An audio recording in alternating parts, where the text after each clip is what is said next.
A quarta revolução do agro já está entre nós e será tão ou mais impactante do que as três anteriores.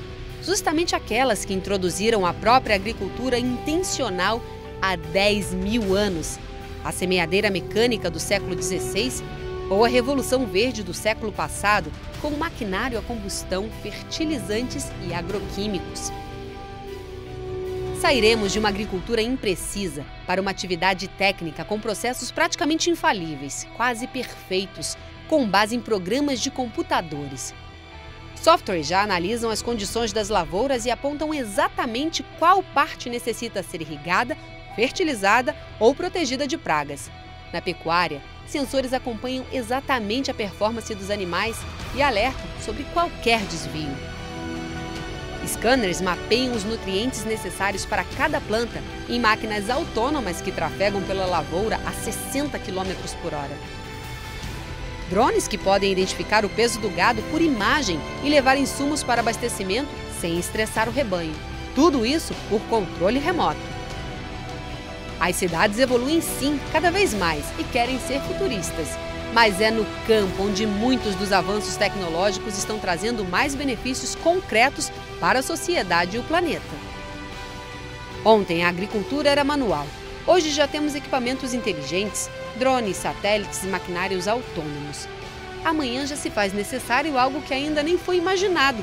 Por isso seguimos nessa busca, entendendo ontem, praticando hoje e de olho no amanhã.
O Hub AgTech Valley é o primeiro do Brasil e teve início na ExalcTech em 2005, quando ainda nem se usava o termo startup. 19 empresas graduadas e 91 associadas à ExalcTech. Cara, estamos visitando aqui um lugar muito bacana, muito laboratório. Me conta a história da ExalcTech, como é que começou isso há 13, 14 anos atrás e o que vocês estão fazendo? A ExalcTech começou a ser estruturada em 2005 e eu estou desde esse início. Nós temos aí uma vivência num tempo que nem se falava ainda a palavra startup. Então, a gente considerava as empresas como base tecnológica. Certo. O processo foi de uma incubadora, mas com o passar do tempo nós começamos a entender melhor como ela se inseria dentro de um ecossistema. E passamos também a agregar as chamadas empresas associadas, ou seja, não só empresas que estão fisicamente aqui dentro, que vocês já observaram, mas empresas também que podem contribuir para que essas empresas que são residentes tenham principalmente acesso ao mercado, acesso à tecnologia e sinergias outras, né, que favoreçam o desenvolvimento do negócio dela. Piracicaba cedia dezenas de startups, mas muitas delas vieram de outros lugares do Brasil para vivenciar o ecossistema da cidade, em alguma de suas fases de evolução, antes de saírem para o mercado. Algumas de São Paulo, Porto Alegre e Campinas, outras de Cuiabá e Londrina. Jorge Hirawa, facilitador do AgroValley de Londrina, comentou como se formam os hubs e como a relação com as startups pode ser benéfica. A gente tem observado de 3 anos para cá o surgimento de vários hubs, vamos dizer, né? Você pega Cuiabá, você pega agora Barreiras, que é o mais nova, aí, a caçula, pega Londrina e pega Piracicaba, que são os 4 que assim estão andando, tá? Eu diria, são vários tipos de investimentos, né? Na nossa, eu vou falar pela nossa, né? A nossa é Londrina, nós investimos muito pouco, porque a base, o que é mais importante que eu considero é a base de mentoria e do ecossistema que você tem que ser formada antes e depois você investir num hub pesado, né? Então, eu diria que custo depende de cada um. Nós temos aí de R$35 mil, que foi a nossa, até 5 milhões que eu vi que foi a de Barreira. Mas o importante de tudo isso é que nós temos essa abertura. A de Barreira, por exemplo, eu vejo que eles vão ter demorar um pouco para ter um ecossistema e nós podemos já estar levando as nossas para lá.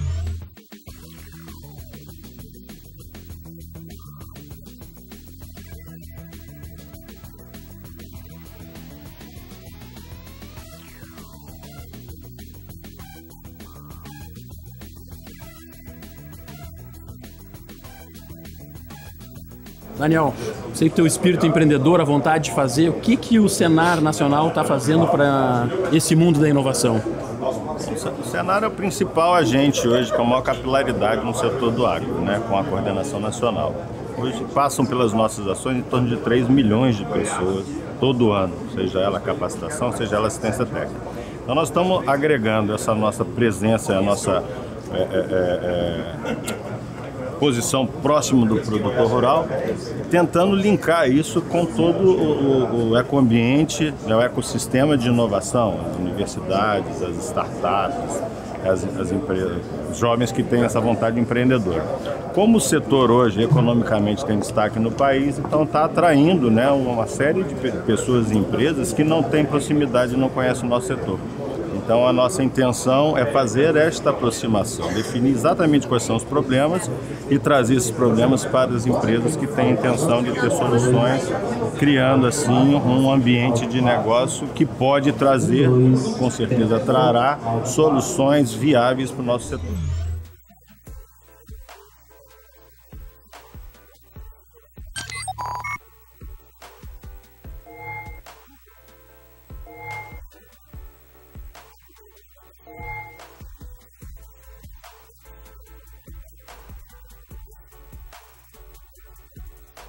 As agtechs no Brasil são uma realidade consolidada. Segundo o mapeamento da Embrapa, elas já somam mais de 1.000 espalhadas por todo o país e em todas as áreas de atuação, antes, dentro e depois da porteira.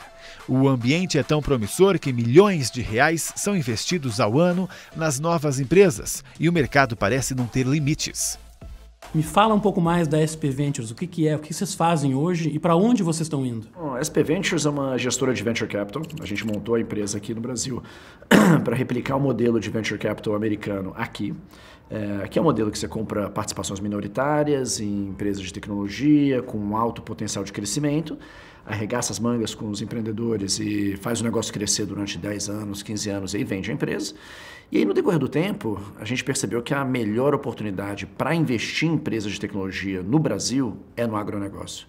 e por alguns motivos, tá? Primeira coisa, uma coisa que a gente viu lá fora é que os fundos de Venture Capital, eles não investem em negócios, eles investem em grandes revoluções e transformações. E hoje, pela primeira vez na nossa história, o Brasil está no epicentro, na liderança de uma grande revolução tecnológica global, que é a 4ª Revolução Agrícola, transformação digital no campo, né? Temos um recado para os startupeiros. Até mesmo os investidores devem ser escolhidos para garantir o sucesso do desenvolvimento de uma solução. A startup olhando o investidor, quem é o bom investidor e quem é o mau investidor? Isso é uma questão que nós trabalhamos com muito cuidado, né, num processo de diligência. Quando o investidor vem para observar a startup, a gente também defende bastante a startup para que ela possa fazer um filtro, né, avaliar bem um perfil que nós chamamos de smart money, para que ela possa identificar um investidor que venha com o capital, mas também venha agregar na sua cadeia de valor, no potencial de escalabilidade, ou que ele tenha, inclusive, além do potencial de investir, o potencial de ter um olhar para dentro da sua cadeia de valor e utilizar a tecnologia e promover um grande impacto. Então esse é o perfil que a startup deve buscar, né, o chamado Smart Money, esse realmente é o preferencial, porque muitas vezes tem um investidor anjo, mas também pode ter um investidor demônio, né, que é aquele que vem com o recurso, mas também vem de certa forma com uma pressão antecipada, fora da hora, cobrança, né, vem com o dinheiro e também um pezinho na garganta.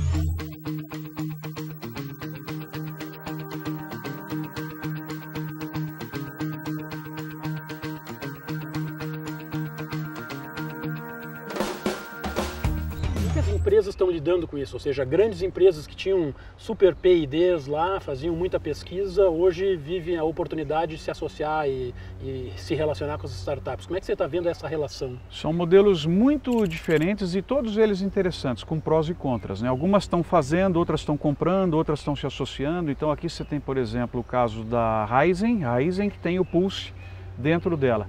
Você tem aqui em Piracicaba mesmo, que hoje lidera essa questão no Brasil, o AgTech Garage, que é uma iniciativa de um tipo um Star Alliance, né, um conjunto de empresas, e que lá dentro você tem um monte de ideias sendo geradas. E você tem aqueles que estão comprando, né, que estão investindo e trazem a ideia a partir do momento que ela já está num determinado estágio. Então tem muitos tipos. Mas para as agtechs que estão surgindo ou estão em fase inicial, como isso funciona? Na ExalcTech, diversas iniciativas estão em curso atualmente. A engenheira agrônoma Tiziana Banzato, por exemplo, está desenvolvendo uma solução para o mercado de soja, um dos mais relevantes economicamente. Fala pra gente como é que é essa experiência de ser pesquisadora, começar um projeto novo, você tem menos de um ano na tua empresa ainda, e esse apoio de uma incubadora. Eu diria que foi decisivo para o sucesso do projeto, tendo em vista que a parte acadêmica eu tive bem fortalecida pela Exalc.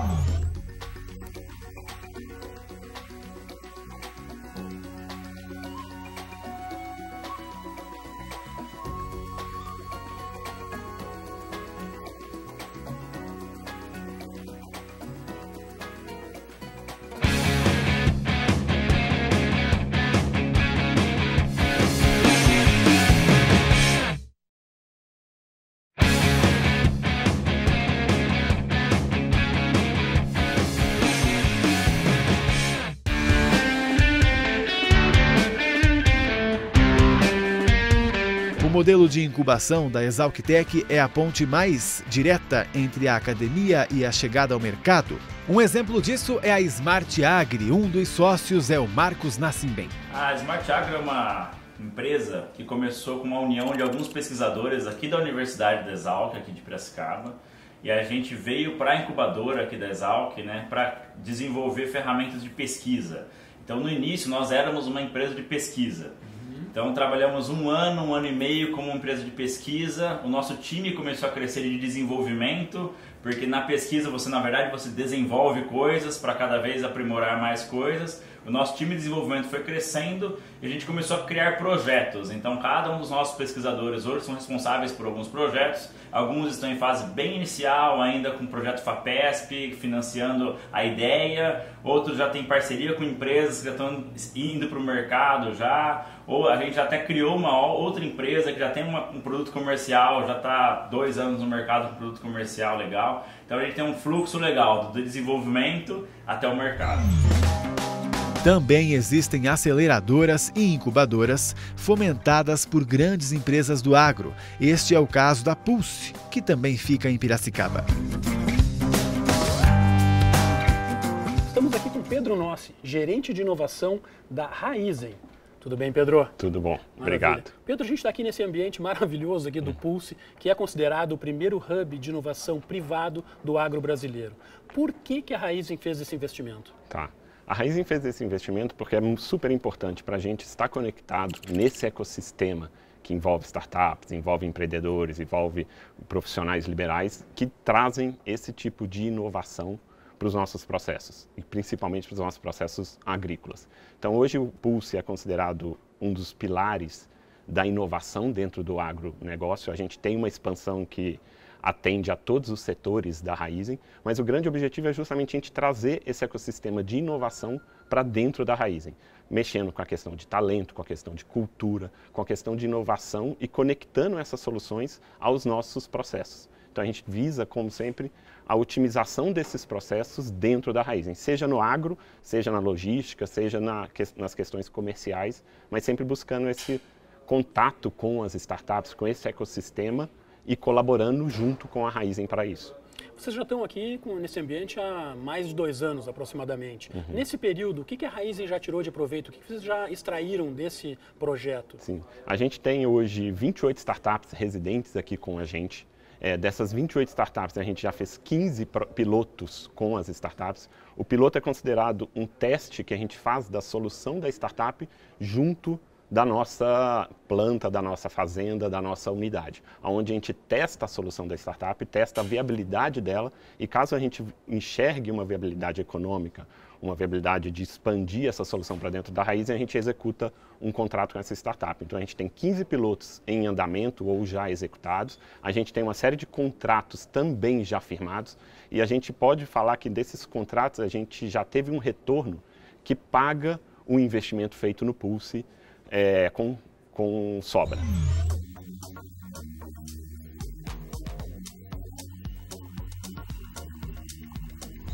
Cara, me fala mais da Calmed, o que é a Calmed, o que vocês fazem, que mercado vocês atuam? Perfeito, cara. Leonardo, a Calmed ela vem com uma proposta diferente no mercado, inserindo uma tecnologia inovadora na pecuária leiteira. Nós atuamos especificamente hoje dentro da pecuária leiteira e a nossa proposta é traduzir a opinião da vaca ao produtor. Exatamente aquela ideia de mudar esse paradigma de que tu vai fornecer para a vaca o que tu acha que ela quer. A gente quer trazer e inserir uma ideia de que o produtor ele vai trazer para a vaca o que a vaca quer e não o que ele acha que ela quer. Como que isso é possível de fazer? Nós desenvolvemos um sistema tecnológico, onde a gente coloca um sensor no animal, um colar especificamente, a gente monitora parâmetros comportamentais, como a ruminação, como a atividade, o tempo que o animal fica parado, em tempo real. Esses dados são sincronizados na nuvem e através de uma inteligência artificial, a nossa VIC, a nossa robô, a gente consegue gerar insights ao produtor.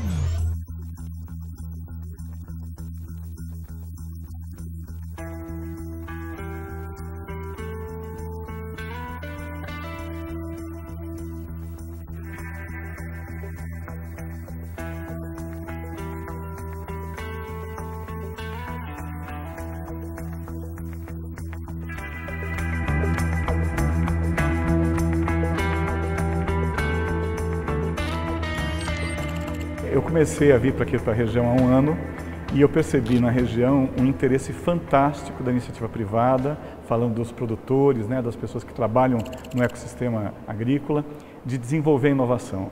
O Luiz Eduardo é bem desafiador, a temperatura, o terreno, a altura da terra, está a 700 metros do nível do mar, a areia no solo, tudo isso faz com que o produtor rural aqui tenha um interesse muito grande em trabalhar com a inovação.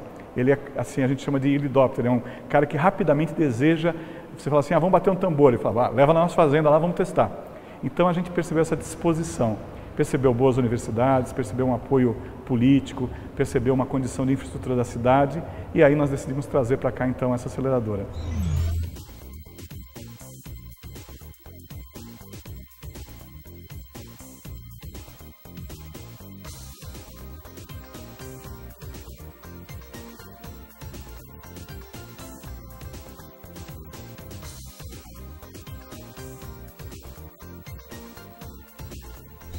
O Agro 0.0, a agricultura digital, está impactando o agro brasileiro? Já impacta há algum tempo, né? Vamos pegar nos últimos 5 anos aí principalmente, vai impactar ainda muito mais nos próximos anos. Vai mudar a forma de produção da agricultura brasileira, como vem mudando no resto do mundo. Legal. Qual é a diferença entre um produtor analógico e um produtor digital? Eu diria que hoje dá para medir melhor no custo de produção dele, certo, na qualidade do produto e na velocidade. Hoje você mede o sucesso do seu empreendimento por 2 fatores, certo, acesso a mercado, produtividade, que esses 2 vão ser traduzidos em lucro. Então, ou seja, o produtor que não tiver essa velocidade incorporada na qualidade do que produz, ele está fora do mercado.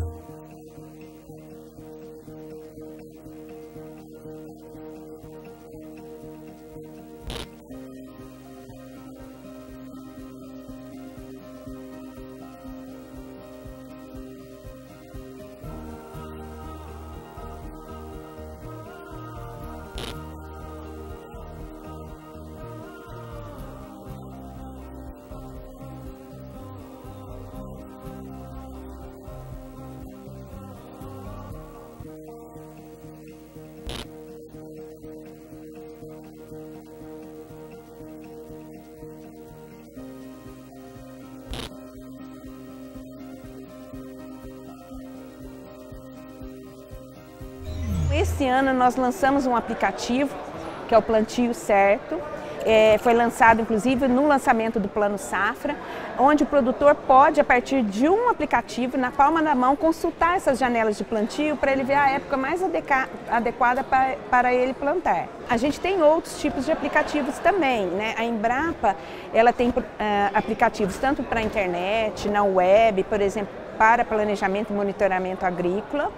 A gente tem software também para diagnóstico de doenças de plantas. E a gente também, hoje em dia, o boom que está acontecendo nessa área de tecnologia foi com acesso à internet via smartphones. E isso facilitou muito o acesso dos produtores, porque ele se sente mais próximo, é mais amigável para ele. E hoje a Embrapa tem uma loja de aplicativos móveis, onde ela disponibiliza, tanto na área animal quanto vegetal, vários aplicativos. Na agricultura, na atividade rural, a gente está buscando tudo que existe de novidade. Não pode perder tempo com nada.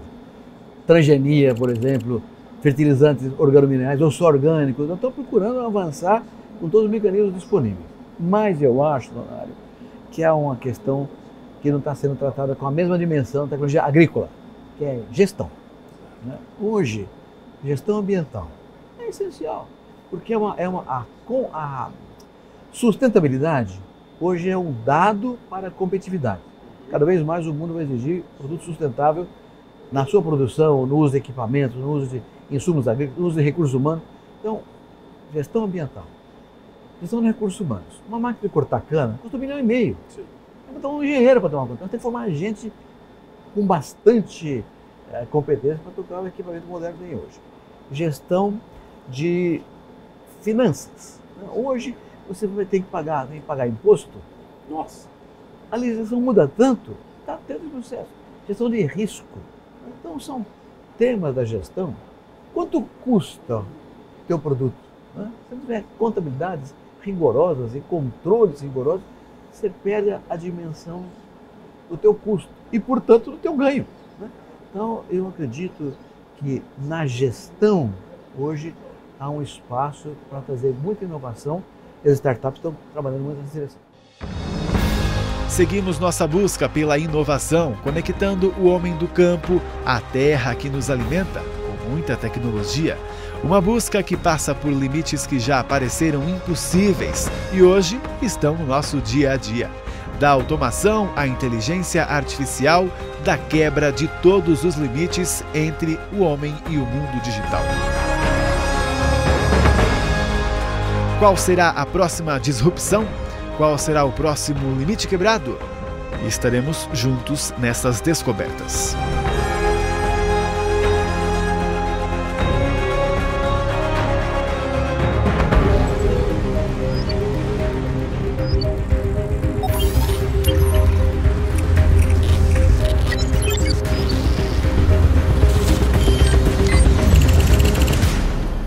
AgEvolution. Realização Canal Rural e Senar Agroap. Apoio Bayer, ciência para uma vida melhor.